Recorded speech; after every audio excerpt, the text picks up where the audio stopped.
Ahí está, muy bien.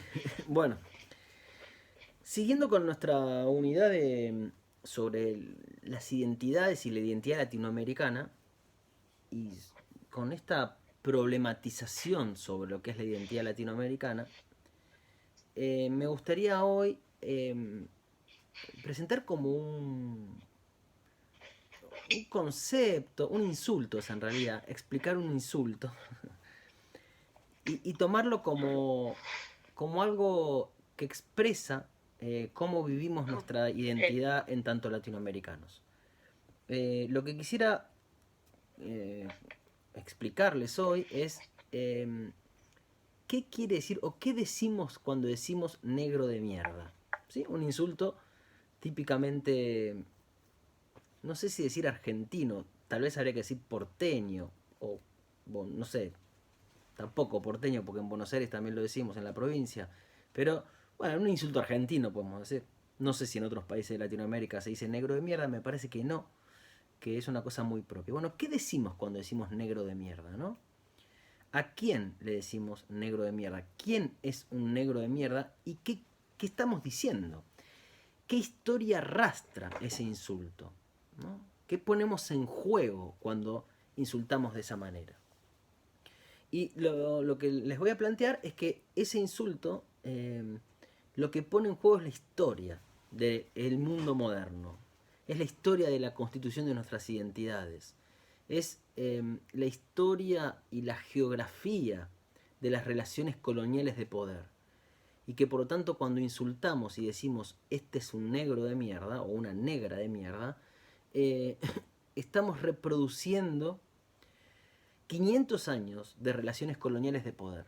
Y las estamos reproduciendo acá, ¿sí? Entre un vecino y otro. Cuando yo le digo a mi vecino, este es un negro de mierda porque no sé, pone la música muy alta, o porque su casa está hecha de chapa, o porque, no sé, por las miles de razones que se pueden decir que alguien es un negro de mierda.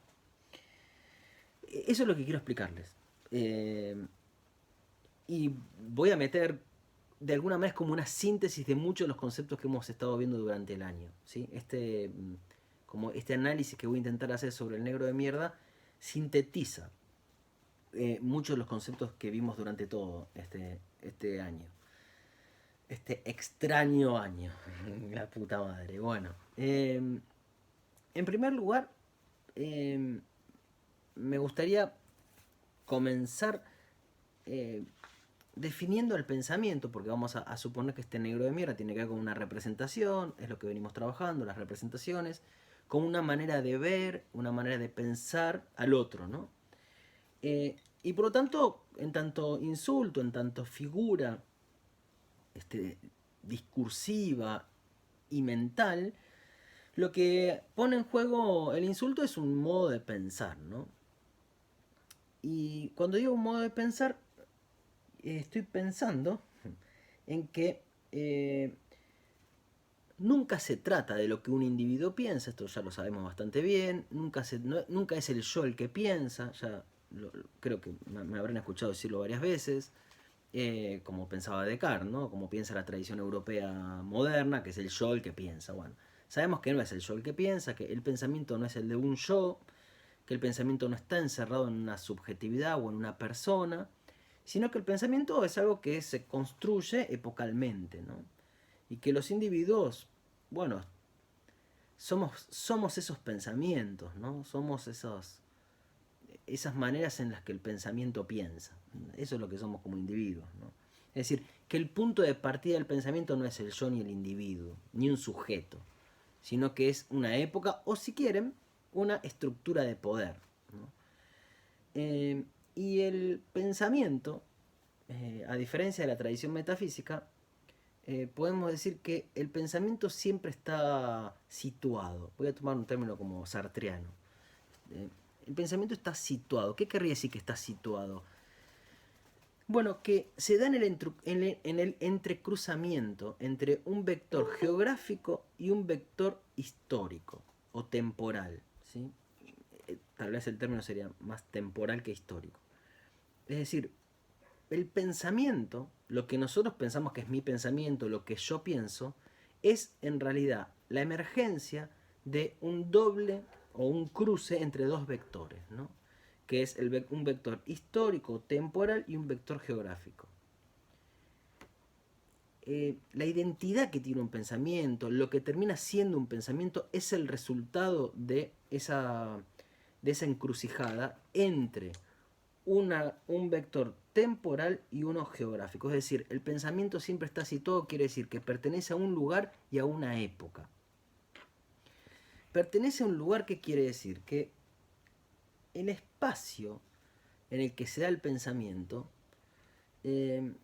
siempre supone una, eh, una posición, ¿no? Es decir, el pensamiento está situado porque el pensamiento siempre es una perspectiva, siempre supone asumir una posición respecto del mundo.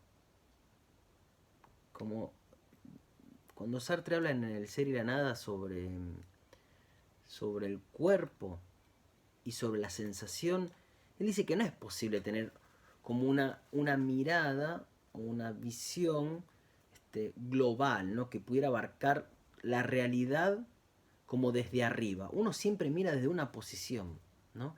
Y el espacio es justamente eso que está ordenado a partir de lo que él llamaba el para sí, ¿no? Bueno, olvidémonos de ese para sí y pensemos que la posición del pensamiento está definida por lo que alguna vez llamamos el locus de enunciación, ¿no? Es decir, uno ocupa siempre un lugar de enunciación.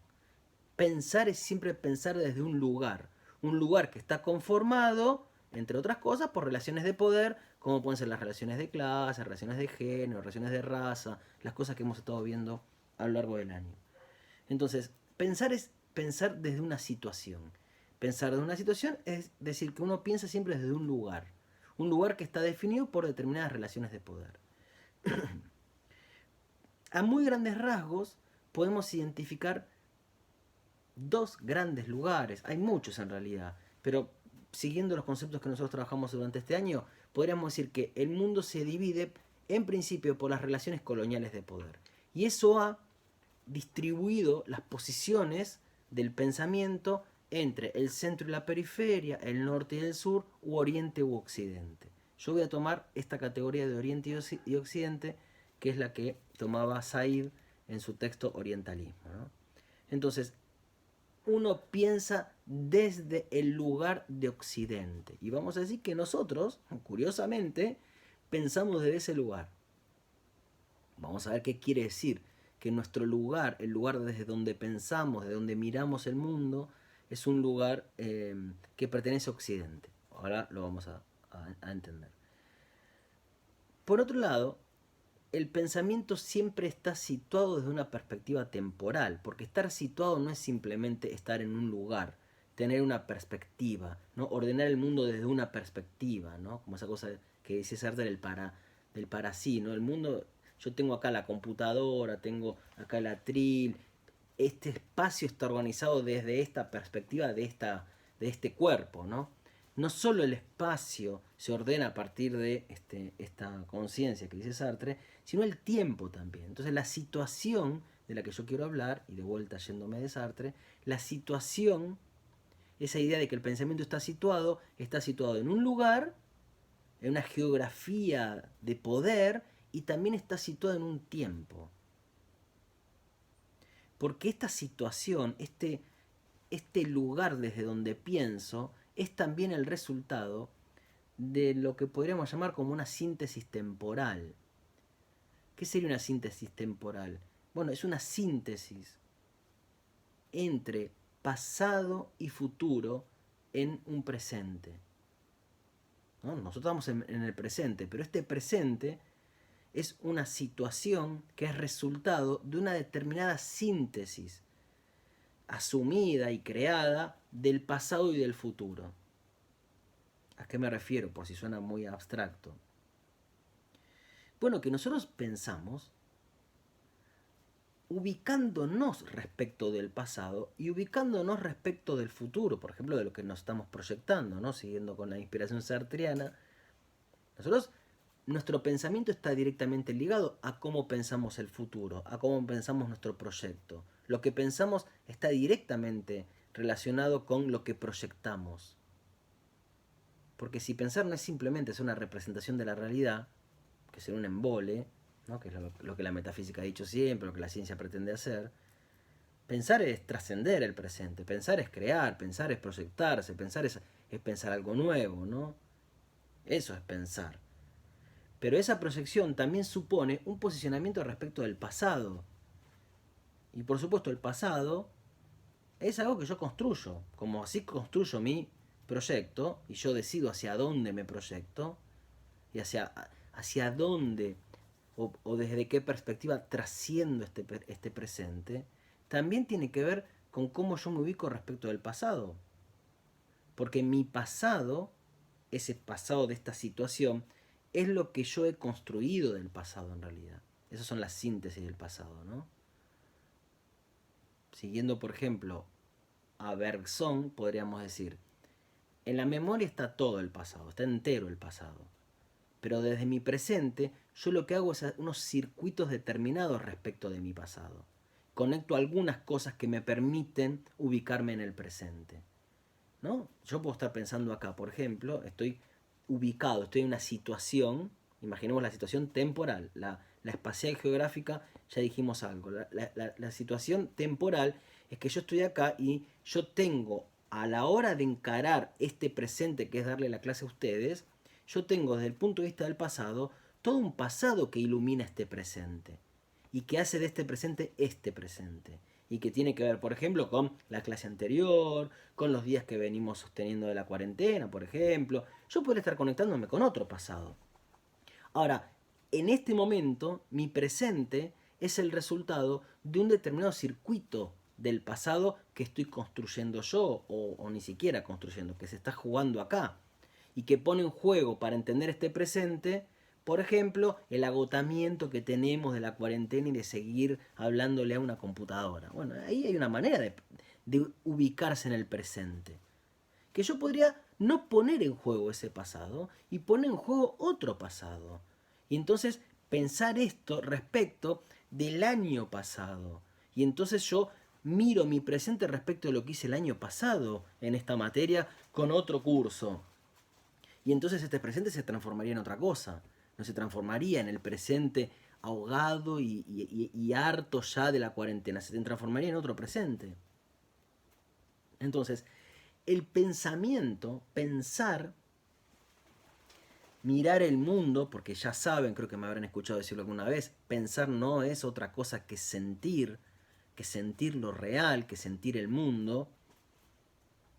Pensar es siempre estar ubicado geográfica y temporalmente. Es estar ubicado en algún lado de las relaciones de poder y en algún momento de la temporalidad.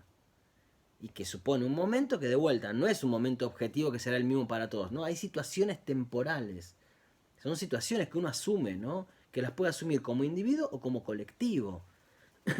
Porque perfectamente uno puede pensar que esa síntesis entre pasado y futuro que les estoy tratando de explicar no es simplemente lo que hace el individuo, no es lo que estoy haciendo yo respecto de mi clase anterior y respecto a lo que quiero que pase el año que viene o lo que pase el viernes que viene. No es solo algo personal. Hay situaciones temporales que vive un colectivo, ¿no? No sé, yo podría pensar, no sé, el pueblo argentino vive en una situación temporal que tiene que ver con qué interpretación y qué circuito hace respecto de su pasado. Como ciudadanía, como pueblo, como clase, los colectivos también están ubicados temporalmente. ¿Vamos bien? Estoy haciendo una reintroducción, ¿eh? Una introducción bien filosófica, pero es importante por lo que voy a decir ahora. Entonces, si pensar es estar situado geográfica y temporalmente, si pensar es la manera particular en que uno está ubicado en el mundo, respecto de su geografía y espacio y respecto de su tiempo, del pasado y lo que puede venir en el futuro, cuando nosotros queremos pensar en un insulto como el del negro de mierda, tenemos que tratar de entender estos dos vectores, el del espacio o el de la geografía y el del tiempo o la historia. Y pensar que resultado de qué es este insulto, ¿no? Entonces, si empezamos por una cuestión geográfica, y entonces vamos a tratar de ver qué lugar ocupa desde el punto de vista del espacio este insulto. En qué situación nos pone, en qué lugar nos pone el insulto. En primer lugar, lo que tenemos que entender es que el mundo, como les dije, les anticipé hace un rato, siguiendo a Said, más o menos a partir del siglo XVIII y XIX, se organizó colonialmente en términos de Occidente y de Oriente, ¿no? Europa ha dividido al mundo en Oriente y Occidente. Como dice Said, ya lo sabemos, no lo voy a repetir, ya tuvimos una clase sobre esto, el Oriente fue orientalizado. Eso quiere decir que hay una construcción sobre lo que es el Oriente, ¿no? Pero también el Occidente fue occidentalizado. Y acá nosotros ocupamos un lugar particular. No se olviden que estamos hablando de la identidad latinoamericana. No estoy hablando de otra cosa, ¿eh? Los latinoamericanos hemos quedado de este lugar del corte entre Oriente y Occidente, hemos quedado del lugar de Occidente. Porque nadie diría que formamos parte de Oriente. No se puede, no somos Oriente. No somos Oriente no solo por razones geográficas, por razones culturales no somos Oriente. Porque lo que esta época considera como lo oriental, sabemos desde ahí que está relacionado en principio con el Oriente musulmán, ¿no? Entonces no somos ese Oriente, ¿no? Mucho menos el lejano Oriente. Somos Occidente. Y al mismo tiempo no somos completamente Occidente, ¿no? Porque, bueno, porque Occidente es Europa. O es la cultura europea y norteamericana. Y en realidad, tampoco Europa completamente, ni Estados Unidos completamente. Y eso ahí ya lo sabemos y podemos seguir como situando cada vez más dónde se encuentra Occidente. Y nosotros sabemos que Occidente se encuentra en la situación, ¿cuál sería? La de ser blanco, la de ser varón principalmente, aunque claramente hay mujeres occidentales, la de ser propietario, porque yo no diría que un trabajador, una trabajadora que vive en un suburbio de Londres o de París, viviendo en un departamento con los hijos y los nietos, representan la cultura occidental. Tampoco diría eso, ¿no? Esa situación es Occidente. Ahora bien, los latinoamericanos estamos dentro de lo que se llama Occidente. Nadie nos identificaría fuera de Occidente. Pero no somos completamente occidentales. Entonces podríamos decir, en una expresión que yo puse una vez en un texto que publiqué, no me acuerdo, en un congreso creo que fue, nosotros somos occidentales en liquidación. Así se llamaba el texto que había escrito hace mucho tiempo. Occidentales en liquidación. En liquidación tomando el término en su doble uso que podemos darle nosotros. Por lo menos en Argentina usamos liquidación.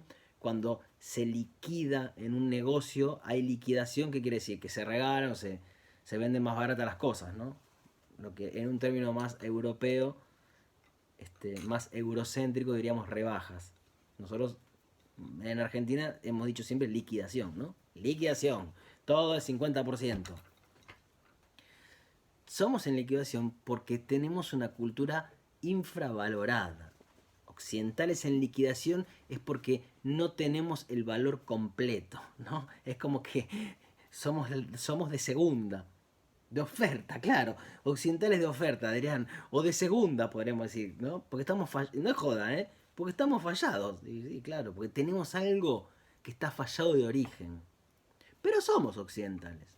Y en liquidación también porque somos esos a quienes hay que liquidar, ¿no? A quienes se los liquida, literalmente. Liquidar como matar. Voy a retomar esto hacia el final de la clase de hoy. No es pavada, ¿eh? Occidentales en liquidación porque son de los occidentales a quienes se los liquida, ¿no? Se los asesina, se los tortura, se los secuestra, se los desaparece.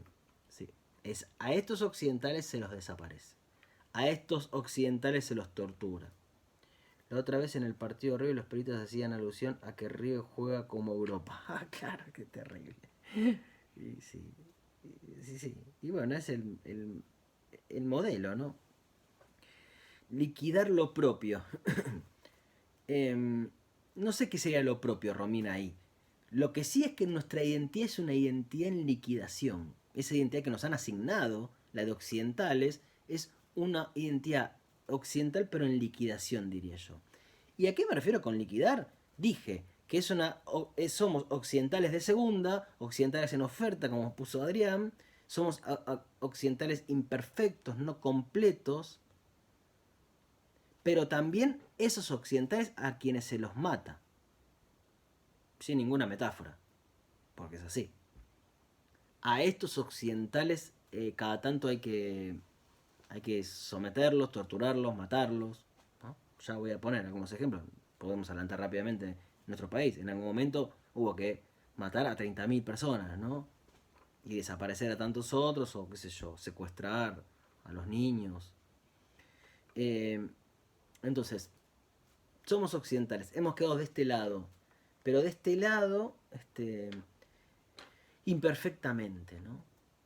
¿Y por qué tiene que ver esto? Bueno, porque este occidente estuvo hecho con una sangre impura, ¿no?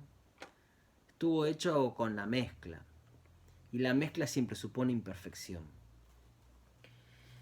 Nosotros somos occidentales de segunda, o occidentales en liquidación, siempre y cuando, o sí y solo sí, pensamos a la identidad metafísicamente. Si la pensamos metafísicamente, tipo platónicamente, y no llegamos nunca a la idea de occidentales. Tenemos una materia que impide que alcancemos el ideal, ¿no? Porque no estamos completos, ¿no? Alcanza con ver nuestras historias, ¿no? Y con pensarnos, porque así nos pensamos, que somos un desastre, ¿no? Y que siempre hacemos las cosas mal, ¿no? Como si lleváramos una imperfección en nuestro ser, ¿no? Esto es la cosa sensible de Platón, que no alcanza nunca a la idea, ¿no? Distinto sería si nosotros, en vez de pensar metafísicamente la identidad, que nos condena entonces a la imperfección y a la falta, pensáramos a la identidad, como ya lo hemos hecho, como proceso, como devenir. La identidad no como una cosa, sino como un proceso, como un acontecer, como una acción. ¿Qué pasa? Esto es lo que vimos la vez pasada cuando vimos lo de la antropofagia y ese concepto de la identidad por la diferencia en el texto de Fanon, ¿no? ¿Qué pasaría si la identidad fuera un proceso o una acción, un acontecimiento, ¿no? Y no un estado o una cosa. Claro, si es un estado o una cosa, no llegamos a ser occidentales y entonces estamos en falta. Es como la gran denuncia que hizo Nietzsche, ¿no? La metafísica siempre nos condena a una falta ontológica y moral. Somos imperfectos ontológicamente y somos imperfectos moralmente. Está mal además, ¿no? Porque somos corruptos, somos violentos, somos, qué sé yo, todas las cosas que nos pensamos, ¿no? Las cosas que pensamos de nosotros mismos. De por qué no podemos ser como Occidente. Porque somos Occidente, ¿por qué no podemos ser? Algunos se preguntará, como Francia, como Inglaterra, como Estados Unidos. Nunca llegamos, yo digo por suerte en parte, ¿no? Nunca llegamos a ser como ellos, ¿no? ¿Por qué no? Y bueno, eso, el punto de partida nos condena a la falta. Porque somos de segunda, porque estamos hechos con otra sangre, estamos hechos con otra materia. Y por más que nos han evangelizado, por más que nos han civilizado, por más que nos hemos, qué sé yo, hemos incorporado la cultura burguesa, la familia burguesa, el lenguaje de Europa, los valores, hay algo en el fondo que no se termina de corregir, ¿no? Es la historia de la conquista, que supuso una occidentalización de estos seres. Nos convertimos en occidentales, pero no terminamos de ser completamente. Bien, eso es si nosotros pensamos entonces en la variable como del espacio, ¿no? Ahora voy a ir al negro de mierda, me tienen que esperar, pero... En principio, nuestra identidad sería la de un occidente imperfecto, ¿no? Pero estamos en occidente. El negro de mierda es un insulto que va a intentar reafirmar nuestra pertenencia a Occidente. Porque justamente el negro será aquello que cae fuera de Occidente. Entonces, decirle a un otro negro de mierda es afirmar que uno es lo contrario de esa negritud que sería Occidente, ¿no? Bien. Si yo entiendo entonces la identidad, el pensamiento nuestro desde el punto de vista geográfico, estamos en Occidente, aunque es un occidente devaluado, ¿no? Un occidente devaluado. El insulto del negro de mierda implica en principio poder ocupar un lugar como el de Occidente, aunque, me falta explicar más para que se entienda, aunque eso no logre concretarse. Porque por más que yo le diga a mi vecino que es un negro de mierda, eso no me convierte en occidental. ¿No? No me convierte en occidental. Entonces, ¿cuál es el efecto? ¿A dónde me ubica? Cuando yo le digo al otro negro de mierda, ¿dónde me ubica? Porque no me ubica en Occidente. Porque, porque yo no soy un blanco occidental. ¿No? Bien, eso por un lado. Lo que tenemos que seguir viendo entonces ahora sería desde el punto de vista temporal en donde estamos ubicados, ¿no?